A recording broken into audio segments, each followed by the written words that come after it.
MPTC గుర్రాల కోట పోలీసులు 10 నిమిషాలు 5 నిమిషాలు అని చెప్పి టైం అంతా వేస్ట్ చేసినారు. అక్కి దొప్పుకొని వెళ్తాంటే చీరలు లాగి జడలు లాగినారు. దొప్పుకొని వెళ్ళాము. ఆ పార్టీ ఎంపీడీఓ సారు ఐడాతో ముందుగానే లెటర్ ఏం పెట్టలేదు, నేను క్యాన్సిల్ చేసినానని కిందకి వచ్చేసినాడు. మేము అడ్డుకున్నాం. మాకు మీటింగ్ జరపాలని లేదు, అది ఇది అని కథలన్నీ చెప్పేసి మళ్ళీ సపరేట్ గా ఫోన్లు మాట్లాడినాడు. మళ్ళీ అట్లా చేసి ఇట్లా చేసి నేను నోటీస్ బోర్డు మేము పోయిన అర్ధ గంటకంతా బయటకు తగిలిచ్చినాడు. ఇవన్నీ చూస్తుంటే వాళ్ళ కుట్ర అనుకోవాలా, మా చాదగాని తను అనుకోవాలా, మాకేం అర్థం కాలేదు సార్. ప్రతి ఒక్కటి ఇట్లా చేస్తాను. మాతో రమ్మనడము ఏం ఆడాలం కదా, మాకేం ఉండవా? పొద్దుకు రమ్మంటారు, వాళ్ళ పాటకు వాళ్ళు మెసేజ్లు పెట్టారు గ్రూప్ లో, అది ఇదని పొడి చేసేలాగా. వీటికొస్తే మాత్రం ఆడోళ్ళగానే ఉండాలంటారు. మాటల కింద ఉంటాం, రోడ్లలో ఉంటా.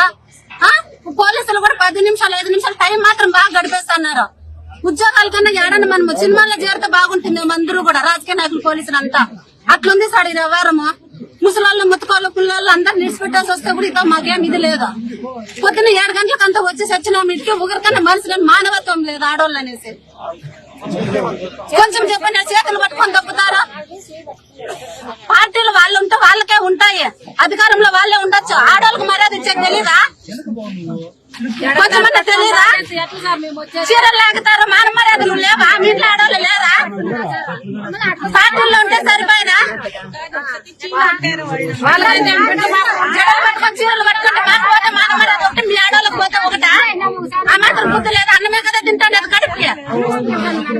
ఇదా ఇప్పుడు వచ్చినా మేమేమన్నా మాకేమన్నా మీటింగ్ జరపనిస్తారా? లేదు కదా.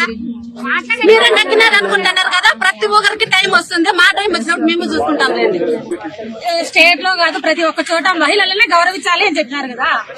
అందుకేనా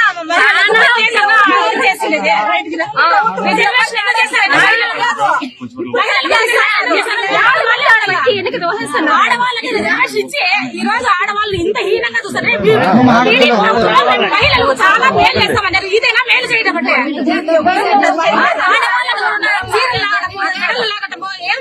సంస్కారమేనా? ఏ ప్రభుత్వంలో కూడా తెలియదండి. 76 సంవత్సరాలు అవుతుంది మన స్వతంత్రం వచ్చి.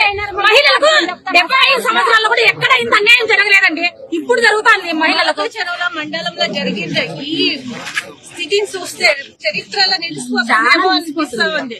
ముందు వచ్చే ప్రజాప్రతినిధి ఎలక్షన్ ఇది ఒకటి ఎగ్జాంపుల్ అంతేనే. ఇది మూడోసారి దౌర్జన్యం.